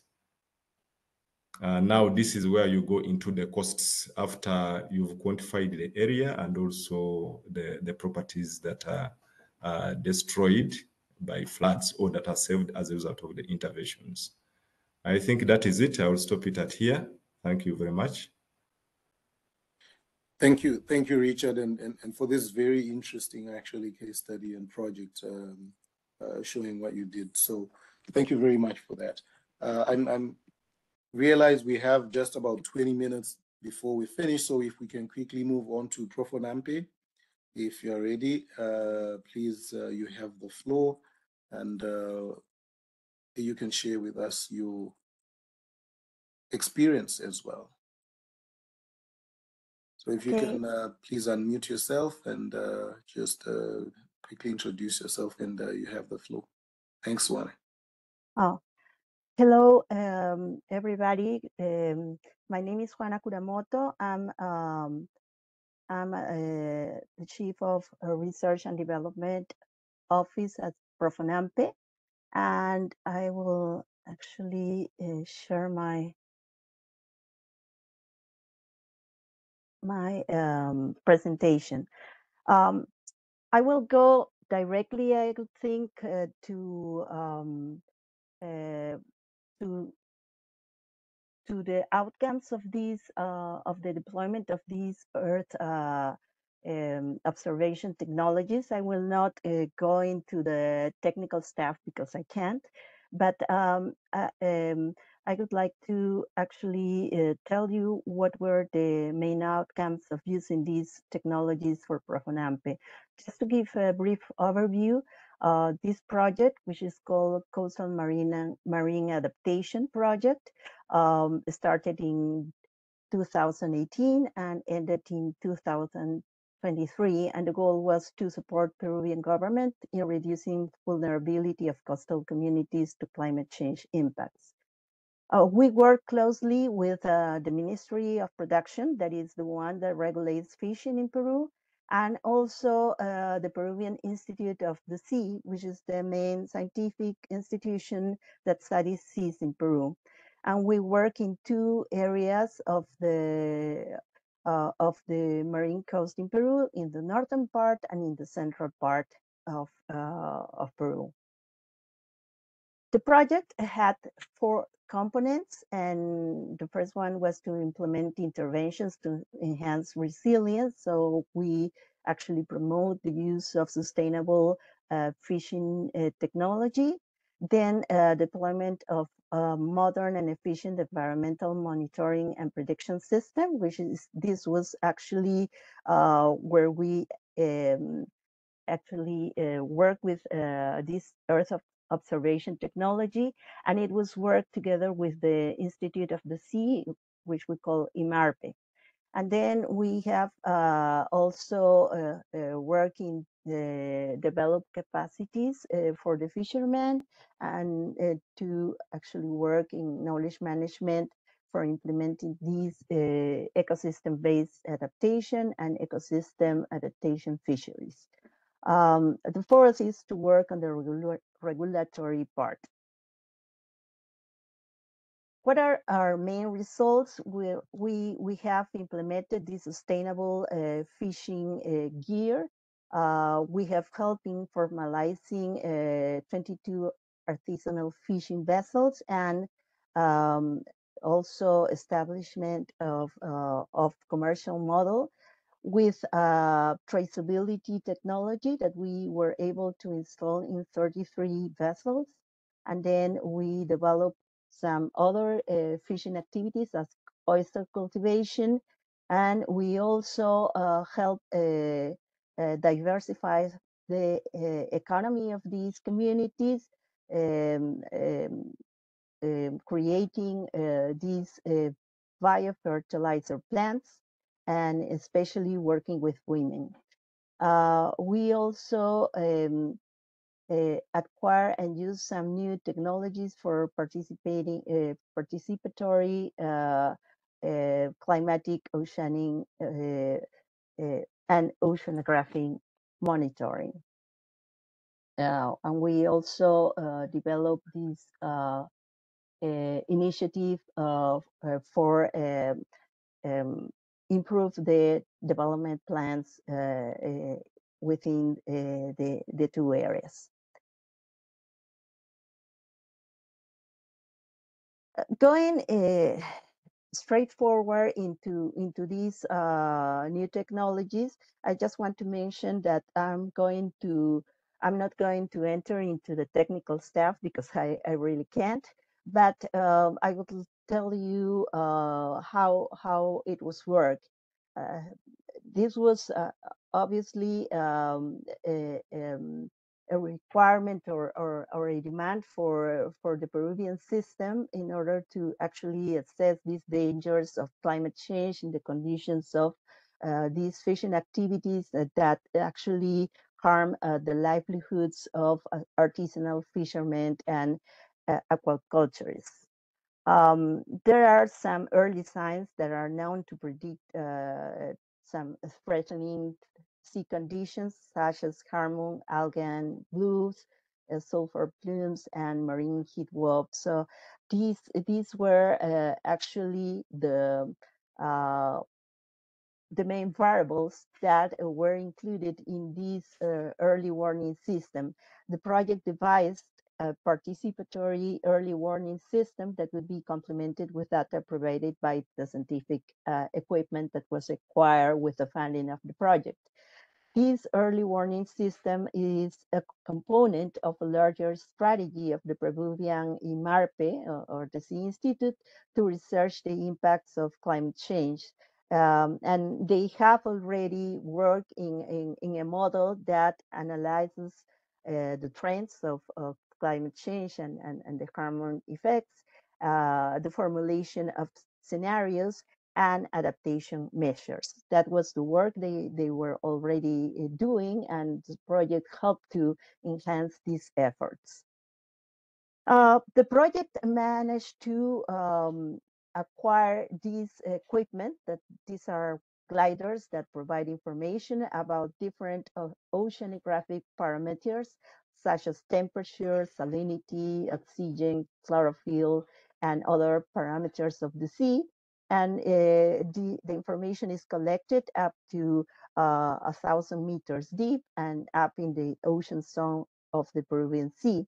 The information contributed to determining some vulnerability scenarios and impacts of climate change on marine coastal ecosystems and their fishing resources. So this was, as I tell you, um, um, an ongoing project of IMARPE, and this equipment helped them actually to complete the formulation of this model of prediction and early warning system. The gliders, which is the equipment that we bought, was launched in were are launching missions, and that's the way it works. So they collect information, going dive into the 1,000 meters deep, and then they go near to the surface and they collect data during these missions. The data is transferred to satellites and in the U.S. System of satellites, and that information then is collected and worked within the IMARPE computers and staff. What we actually helped to produce was to produce these early warning system reports, that are published weekly. We have different versions. We have this more technical kind of report, and then we have this Facebook and Twitter reports, very synthetic, and these were designed so as to fishermen can access this information. Unfortunately, IMARPE has not continued publishing in Twitter and in Facebook, but they have adopted this simplified report, and they release them weekly in their website. The other thing that has been an outcome of this purchase of technology is that we have a bunch of technical studies that actually are being released. Some of these information have been, or these reports have been elaborated by consultants, but there's a lot of actually reports that have been elaborated by IMARPE. And IMARPE also actually collects data from other, from satellites and other types of observation technology with the scientific vessel Humboldt. I want to mention the IMARPE is the Scientific Marine Institute in Peru, and it helps to monitor the fishing biomass. So it works together with the Ministry of Production, which is the one that regulates the fishing activity, and it provides the data so they can actually impose some of the fishing bans in order to make that different species can recover and have a good health in order to actually have a sustainable fishing industry.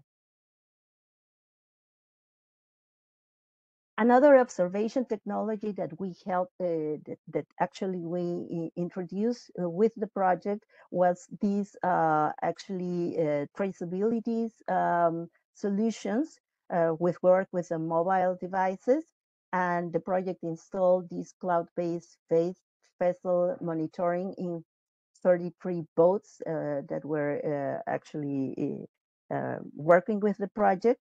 The number is low because the system, it's necessary to issue formalization of fishermen and organize them into associations in order to actually make this kind of systems to work well. So this actually application provides information about the place of capture and a video of the capture itself, and this is sent to the final consumer so they can see that that the fish, where the fish comes from, and that it has actually been captured with sustainable gear. And this, in a sense, also helps fishermen because it increases the final price of sale of the fish they are sending to these restaurants. What are the key learnings and recommendations about our experience? One is that it is necessary to have capacities and a trajectory of scientific and technical production within the institutions that work with this equipment. IMARPE, as I mentioned, is a highly recognized institution, has very competitive researches, and it has already been working in climate change, and in their plans was to develop this monitoring system and these predictions model as well. No, this early warning system continues to operate, but it's not friendly user to artisanal fishermen. As I told you, they have adopted this layout that is very simple, but the reports are accessible in this other website, which is the Oceanographic Information System for Climate Change website, and it's a little bit difficult to get to the website. So that's a thing we hope we can improve because we still are in touch with IMARPE. Although fishermen have good relationships with IMARPE, and I think this is very important to create this dialogue, information usually flows one way from fishermen to IMARPE. Fishermen usually talk to the IMARPE technicians and scientists because they are in the sites of intervention, and they tell them, oh, we have seen this kind of species that it's increasing, or this other kind of species is diminishing, and with that information, IMARPE usually have an alert and begin doing some more technical work. But unfortunately, the devolution is not given from IMARPE to the fishermen in a, I would say, formal in a formal way. I mean, and in a way that reaches a lot of fishermen. No, so that's another thing that we have learned, and I think we have to take care for future projects like this. It's required to translate the technical reports into colloquial language to reach the marine coastal communities. We have tried to do so in different, in the Learning Grant, for example, where we have created or elaborated courses for the fishermen, and we are trying to use the colloquial language, as well as include some testimonies of beneficiaries, so it makes the students to actually get engaged in the courses. The traceability technologies require previous work in organization and formalization of fishermen, as I mentioned, but also I think these devices, this technology can be pushed forward. Earlier this year in the annual meeting of the Adaptation Fund, I came across the Avilobi project in South Africa, and they have used this technology, but they have a complete actually a platform that helps fishermen not only in the commercialization part, but in the whole management of their activities. So I think that that could be very useful for to use these technologies for that as well. And finally, NGOs working with the fishermen can take the role to translate the information. We have received a lot of requirements and from NGOs working with fishermen in the areas that we have worked with the project, and they can continue with the diffusion of this traceability technology, but also to help diffuse all these early warning reports that are not reaching the fishermen right now, because IMARPE is sort of a scientific institute, and they are not very good as reaching out to the fishermen. And that's what I wanted to share with you. Thank you. Thank you very much, Juana, for the presentation. Now, I realize that we are actually at time, but if you will just indulge us and perhaps just give us maybe 8 to 10 minutes, because we have one final PowerPoint from ESA that is really important. And I would suggest that maybe if you have any questions about the 2 projects case examples, please type them in the chat. And we can have a bilateral as we hear the last presentation, we can also respond to the chat messages and engage that way. Now, to Asa, I know this is the last PPT, and just being cognizant of time, if you don't mind, I think the very important thing would also be to share your contact details and that discussion on how our IEs can get to work with ASA, I think will be covered in this PowerPoint. So I think those will be the 2 key things. And if you can perhaps try to breeze through, just being cognizant of time, and then, we can 11:40 maximum, we can cut off. Thank you. Over to you, Alex and Anika. Thanks, Farai, and thanks a lot to both institutions and organizations for presenting those specific use cases. So indeed, this is a very important part that I'm about to present, but I'll try to be very concise here and really focus on what's the type of support that you can receive and what's the process in receiving it, which is actually very simple because it's just to get in touch with us. So you already know that in case you need to leave in the next few minutes.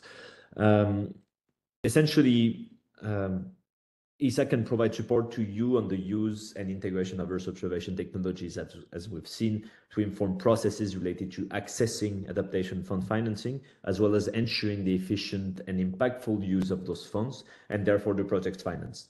And that entails, but is not necessarily limited to, informing the elaboration of national adaptation plans, supporting the different steps of the project cycle, and I will go very quickly through them, and also strengthening the capacity and skills within your institutions to better receive and manage climate financing.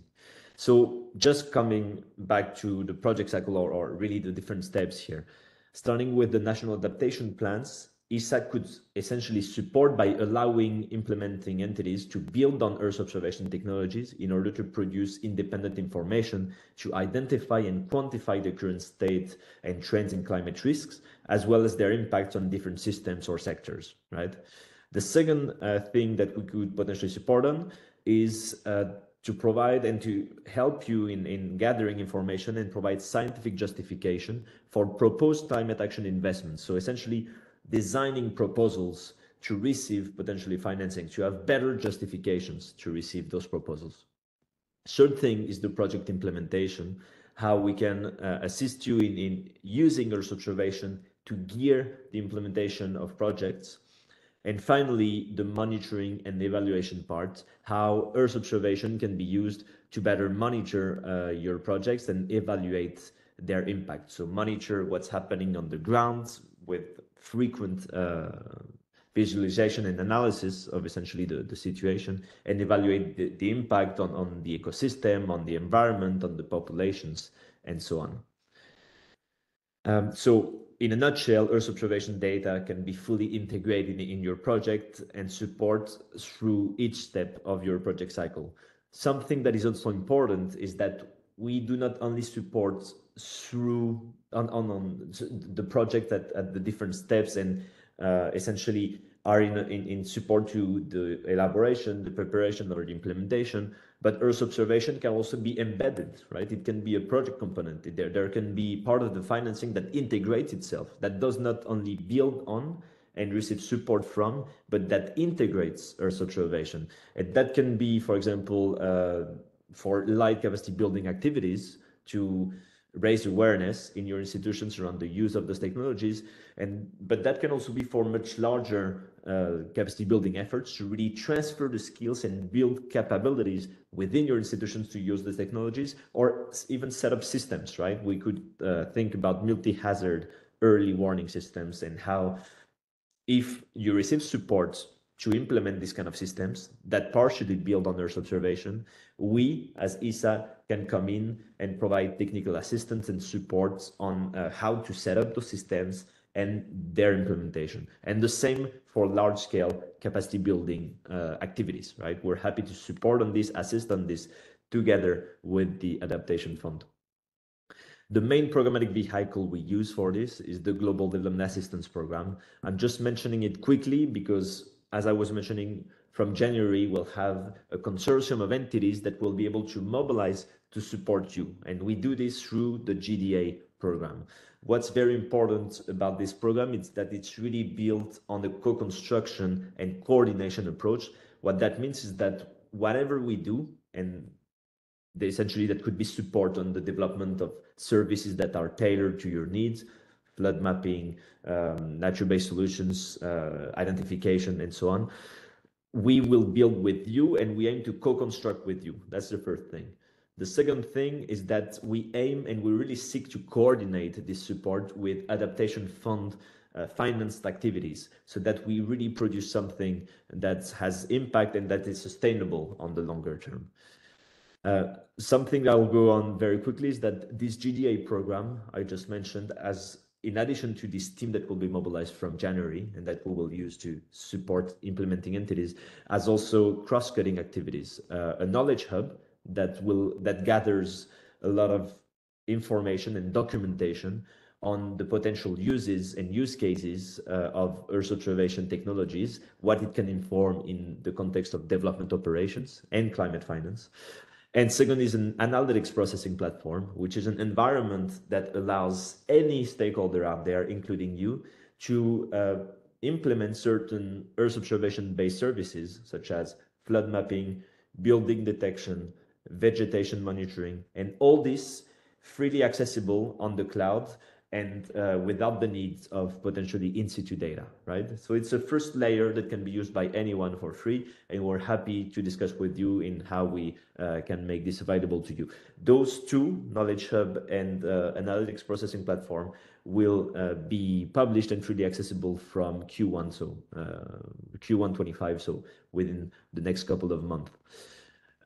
Right, so we get to the last slide, which is probably the most important, but also the most straightforward, which is this question: are you interested in receiving support in one of the following areas? Shall it be building capabilities locally on the use of Earth observation, or shall it be to design a project component that integrates Earth observation technologies, like a large capacity building program, or the setup of a system, for example, for early warning?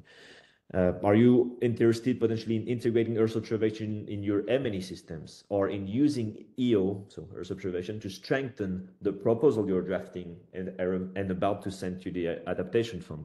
Or finally, are you interested in using those technologies for national adaptation plans, or simply are you interested in brainstorming on the use of Earth observation with us because you don't really know yet how you could use it?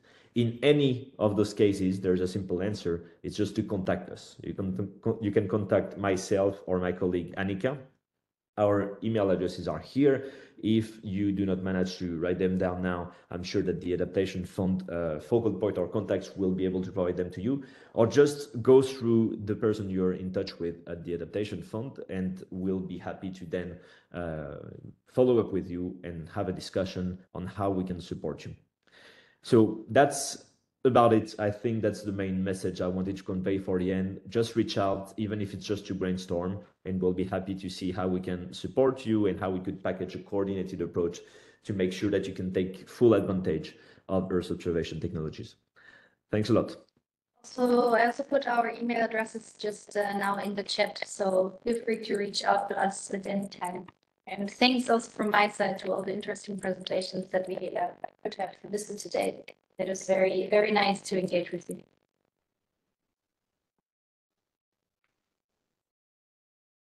Thank you, Alex. Yeah. Yeah, no, thank you very much, and then thanks, Alice. Thanks, Alex, for keeping it very concise and capturing all that information. And apologies once again, just because of the lack of time at the end. I think this is just about the end of the webinar, and thank you to everyone.